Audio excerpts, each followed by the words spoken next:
Saya Lilis Melanisari dari Universitas Muhammadiyah Riau Fakultas Hukum, dan di sini saya akan memaparkan materi ajaran Al-Islam bersama dosen Dr. Budi Wibowo Sentoso, MPDI. Oke, baik, di sini yang pertama saya akan mempelajari hakikat ibadah bab 1.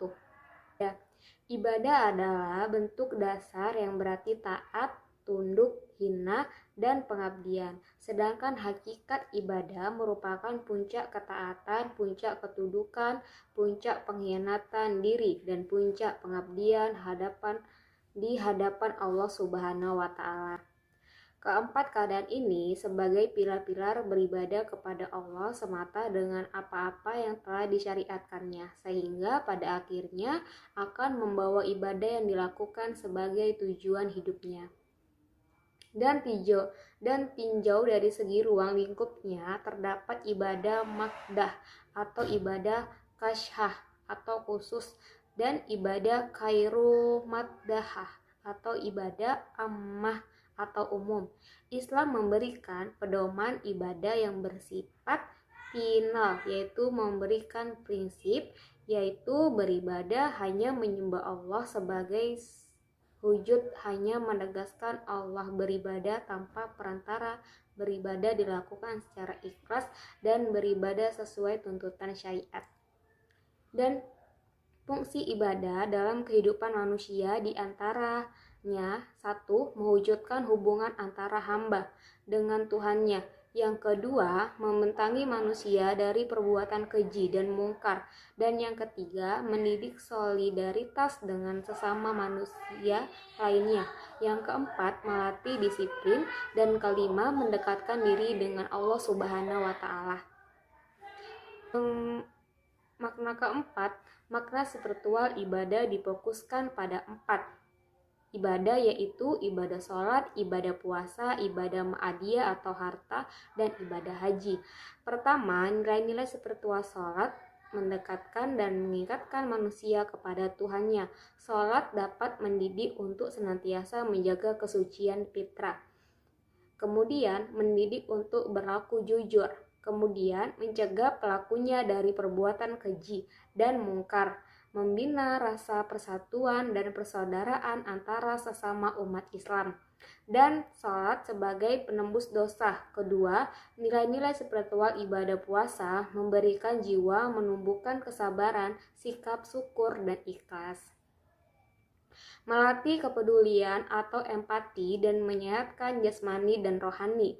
Ketiga, nilai-nilai spiritual ibadah ma'aliyah dalam kehidupan manusia merupakan merefleksikan nilai spiritual dan nilai cakri kedermawaan yang memiliki fungsi ganda, yaitu facia dan nu'us atau penyucian dan pembersihan diri dan harta. Kemudian kita masuk ke materi kedua, yaitu sholat dan makna spiritual sholat. Sholat sebagai salah satu rukun Islam menempatkan kedudukan istimewa dalam syariat Islam untuk membuktikan komitmen keimanan dan keislaman seseorang. Salat adalah ibadah yang pertama kali diwajibkan oleh Allah Subhanahu wa Ta'ala dan perintahnya langsung diterima oleh Rasulullah SAW. Agama Islam juga menempatkan salat sebagai amalan pertama yang akan diperhitungkan terlebih dahulu. Sebelum amalan-amalan yang lain, seorang dikatakan berhasil dalam menjalankan ibadah sholat.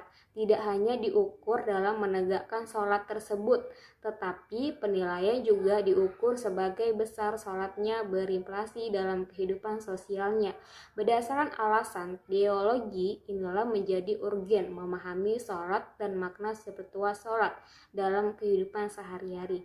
Untuk menemukan rahasia keagungan spiritual, mental, dan fisik di balik gerakan-gerakan serta bacaan sholat yang dilakukan. Oleh karena itu, capaian pembelajaran pada materi ini adalah mahasiswa dapat memahami hakikat sholat, tujuan dan fungsi sholat, akhlak sholat, serta mampu mengambil ibrah atau pelajaran dari spirit gerakan dan bacaan di balik ibadah sholat. sehingga dapat melaksanakan sholat secara khusus. Bukan sekadar gerakan mati yang kehilangan spirit dan pengaruhnya dalam kehidupan sehari-hari. Namun, materi berikutnya kita akan mengaji kewajiban sholat. Jadi, ada beberapa dasar pijakan dari Al-Quran dan hadis tentang perintah dalam kewajiban mendirikan sholat dan fardu 5 waktu. Dalil yang pertama adalah surat An-Nisa. Maka dirikanlah sholat itu sebagai biasa, sesungguhnya sholat itu adalah kewajiban yang ditentukan waktu atas orang-orang yang beriman. Jadi kita membaca surat An-Nisa itu adalah kewajiban dalam sholat juga ya guys. Dan yang kedua itu adalah surat Al-Baqarah. Surat Al-Baqarah yaitu mereka yang beriman kepada yang gaib, yang mendirikan sholat dan menafkahkan sebagian rezeki yang kami anugerahkan kepada mereka. Dan surat Al-Baqarah ini termasuk juga kewajiban dalam sholat juga. Dan yang ketiga adalah surat Taha. Surat Taha ini juga masuk dalam kewajiban sholat juga, yaitu yang artinya iman ialah kepercayaan yang teguh yang disertai dengan kedudukan dan penyertaan jiwa. Tanda-tanda adanya iman ialah mengerjakan apa yang dikehendaki oleh iman itu. Iman kepada yang gaib ialah yang tak dapat ditanggap oleh pencaindera. Percaya kepada yang gaib yaitu mengikatkan adanya sesuatu yang menuju yang tidak dapat ditangkap oleh pancaindera, karena ada dalil yang menunjukkan kepada adanya seperti adanya Allah, malaikat-malaikat, hari akhir dan sebagainya.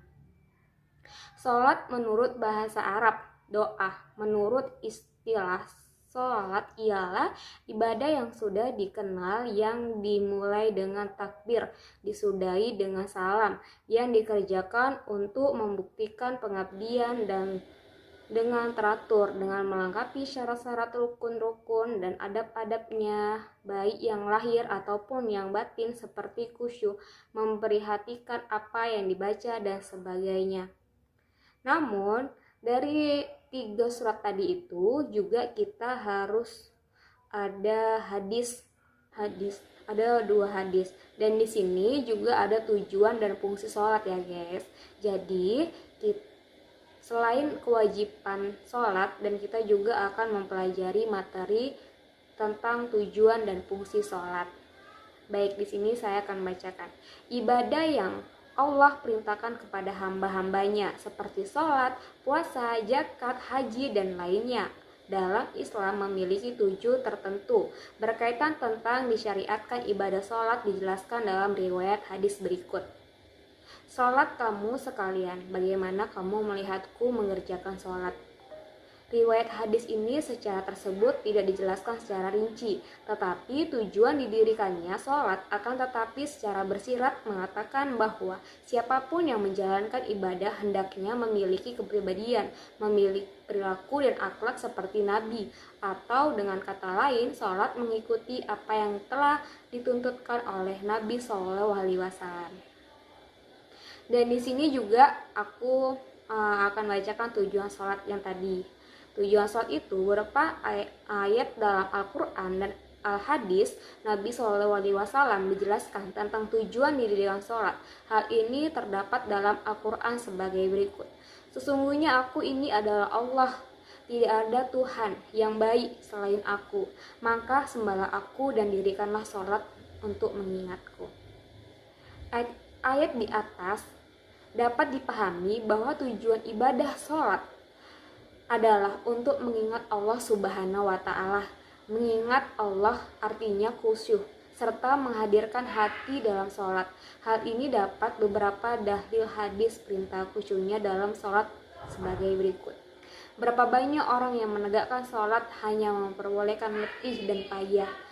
Dan yang berikutnya, sesungguhnya seorang hamba menunaikan sholat tetapi tidak ditulis untuknya seperanannya dan tidak pula sepersepuluhnya. Namun juga di sini ada juga materi fungsi sholat. Fungsi sholat, seluruh perintah Allah Subhanahu wa Ta'ala tidak mungkin menyusahkan manusia, termasuk juga perintah sholat bagi manusia. Allah membuat perintah kepada manusia justru untuk memberikan jalan kemudahan kepada manusia agar selamat dunia maupun di akhirat. Selanjutnya, terkait fungsi sholat bagi kehidupan manusia diuraikan sebagai berikut. Jadi, fungsi sholat ini diuraikan lagi menjadi 6 bagian ya. Yang pertama, melalui sholat Allah akan menghapus dosa-dosa hambanya. Melalui sholat Allah akan memberi rahmah, petunjuk, keberuntungannya. Dan yang ketiga, melalui sholat Allah Subhanahu wa Ta'ala memberikan ridhonya dan Allah memberikan kesudahan yang baik. Yang keempat, melalui sholat Allah menghilangkan rasa khawatir dan sedih pada hambanya. Dan yang kelima, melalui sholat Allah akan memberi ampun, rezeki, ketinggian derajat. Dan yang terakhir, melalui sholat Allah mencegah manusia dari sifat keluh kesah dan kikir. Jadi itu tadi ada 6 fungsi sholat yang harus kita pelajari juga. Dan yang berikutnya akhlak dalam sholat. Nah, adapun yang tadi kita bahas tujuan dan fungsi sholat, dan ini juga ada akhlak dalam sholat. Akhlak dalam sholat yang dimaksudkan pada bahasa ini adalah seseorang dalam melaksanakan ibadah sholat dengan berusaha menghindari diri dari bid'ah, penyimpangan, dan menyesuaikan dengan tuntutan sholat Nabi Muhammad SAW berdasarkan hadis-hadis makbulah. Berikut ini tuntutan sholat Nabi Muhammad SAW berdasarkan dalil-dalilnya. Jadi dalil dalam akhlak dalam sholat itu ada beberapa. Yang pertama yaitu niat. Yang kedua yaitu berdiri sempurna menghadap ke arah kiblat bagi yang mampu berdiri. Yang ketiga bertakbir dengan mengucapkan Allahu Akbar. Yang keempat, membaca surat Al-Fatihah secara tartil atau jelas dan berlahan. Dan yang berikutnya ruku. Dan berikutnya lagi iktidal setelah ruku. Yang berikutnya lagi sujud. Selanjutnya duduk iftirashi. Duduk tasyahud. Dan yang terakhir salam. Salam memalingkan kepada ke arah kanan dan ke arah kiri sehingga pipi dapat dilihat dari arah belakang bacaan salam. Dan yang berikutnya ancaman bagi yang meninggalkan sholat. Dan ada juga ancaman bagi yang meninggalkan sholat.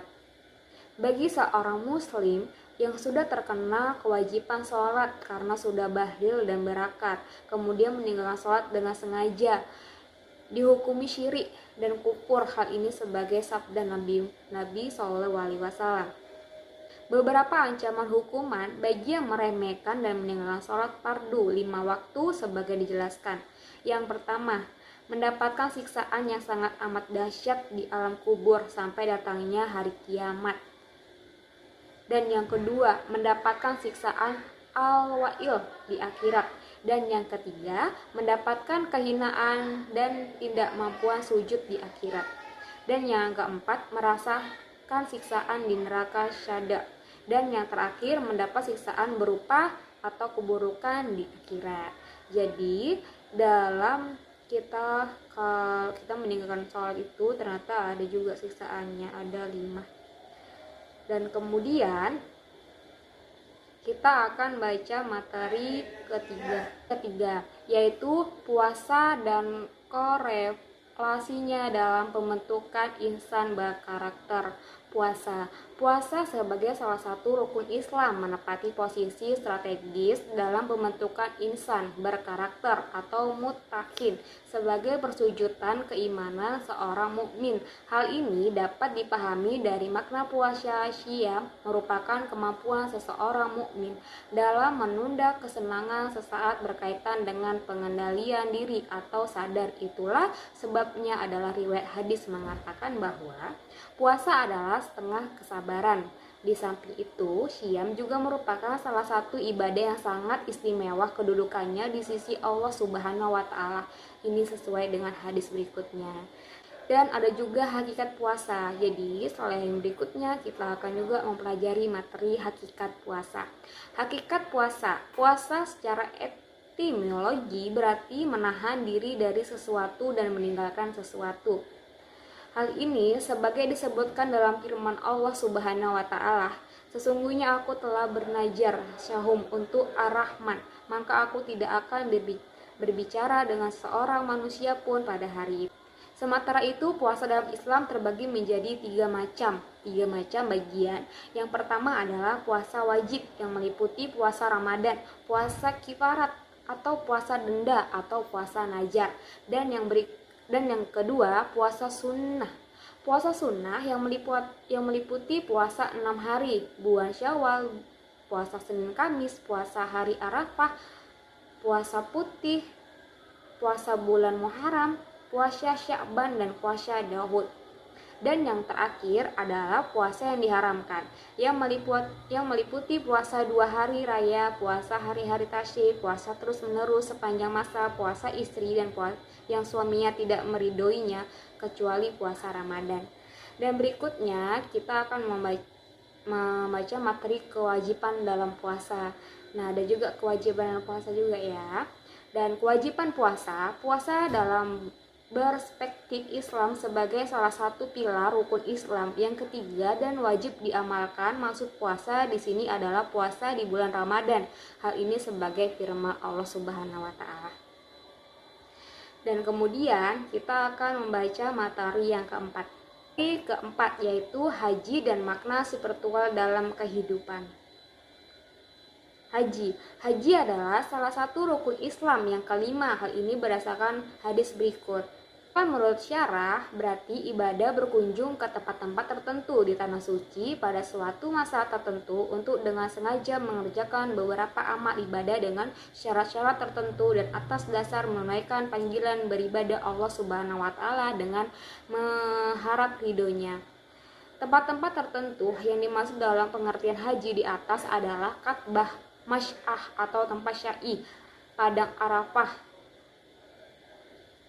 dan Mina. Sedangkan yang dimaksud dengan waktu tertentu adalah bulan-bulan haji, yaitu dimulai dari Syawal sampai 10 hari pertama bulan Zulhijjah. Amalan ibadah tertentu ialah Syawal, Wukuf, Syai, Masbit, dan Muzdalifah, melontar jumrah, dan mabit di Mina. Namun sejarah haji juga ada. Menurut jumhur ulama, ibadah haji diresmikan menjadi syariat Muhammad SAW pada tahun ke-6 Hijriah, dan tahun itulah kaum muslimin dengan pimpinan Rasulullah SAW pergi melakukan umroh, tetapi terhalang oleh kaum Quraisy. Sedangkan pada tahun ke-7 Nabi pergi melakukan umroh. Pada tahun ke-9 Nabi Muhammad mengangkat Abu Bakar Ar-Siddiq berangkat dan jadi kedua rombongan haji. Baru tahun ke-10 barulah Rasulullah sendiri naik haji dengan seluruh kaum muslimin yang terkenal dengan haji wada. Dan berikutnya kita akan membaca materi kelima yaitu ibadah maliyah dan makna spiritualnya dalam kehidupan sehari-hari Islam. Islam memiliki dimensi yang sangat luas dalam memberikan perhatian bagi kehidupan manusia, termasuk dalam pemeliharaan maliyah atau harta benda. Dalam upaya pemeliharaan harta benda, Islam menempatkan secara eksplisit ke dalam salah satu dari 5 unsur pokok yang harus dipelihara, yaitu hish al-mal yang diterangkan dalam ma'asyidid syariah, di mana tempat unsur-unsur pokok lainnya adalah agama, jiwa, akal, dan keturunan. Namun hakikat ibadah maliyah sebelum membahas subtema di atas ini juga memerlukan kerangka berpikir untuk memahami hakikat ibadah syariah maliyah. Maka tulisan mengaji terlebih dahulu tentang hakikat harta dan sikap terhadap harta, kemudian diakhiri dengan penjelasan tentang pengertian ibadah maliyah. Juga ada pengertian ibadah maliyah. Ibadah maliyah adalah ibadah yang dilakukan dengan menggunakan sarana harta benda sebagai bentuk taat kepada Allah. Dengan demikian ibadah maliyah atau ibadah harta pada prinsip adalah menggunakan harta benda sebagai instrumen ibadah dan ta'abudi kepada Allah Subhanahu wa taala. Macam-macam ibadah maliyah juga ada. Yang pertama adalah zakat, yang kedua infak, yang ketiga sedekah, dan yang terakhir. Yang berikutnya kita langsung ke materi keenam. Materi keenam, akhlak dan perannya sebagai modal sosial bagi keberhasilan hidup. Akhlak berasal dari bahasa Arab, yang itu jamak dari bentuk muarapa, berarti budi pengerti, perangkai, tingkah laku, atau tabiat. Kata akhlak tersebut juga memiliki persesuaian beberapa, yaitu kejadian, pencipta, dan yang diciptakan. Sumber akhlak dalam Islam. Akhlak Islam karena merupakan Islam akhlak yang berdasarkan kepada Allah Subhanahu wa Ta'ala melalui wahyunya atau Al-Quran dan hadis, maka tentunya sesuai pula dengan dasar daripada agama Islam tersebut. Ahmad Mustafa mengatakan bahwa sumber pokok akhlak dalam Islam adalah Al-Quran dan hadis. Namun ada beberapa juga peran akhlak dalam kebersihan hidup. Dalam kebersihan hidup, akhlak adalah sifat yang melekat pada diri seseorang yang menjadi identitas diri. Sebagaimana akhlak mulia dijadikan fondasi utama dalam membentuk pribadi manusia muslim, pentingnya akhlak bagi seseorang, maka terbentuklah akhlak mulia sangat ditentukan untuk menetapkan nilai-nilai kemuliaan akhlak sejak dini. Akhlak dalam perspektif Islam merupakan syariat Islam yang dijadikan sebagai alat untuk menentukan baik buruknya sifat dan tingkah laku seseorang berdasarkan Al-Quran dan hadisnya. Namun kita juga ada juga ini hakikat akhlak. Hakikat akhlak itu merupakan sifat yang tertanam kuat dalam jiwa yang tampaknya dalam perbuatan lahiriah yang dilakukan dengan mudah tanpa memerlukan pemikiran lagi dan sudah menentukan kebiasaan. Namun itulah materi yang saya sampaikan, dan mohon maaf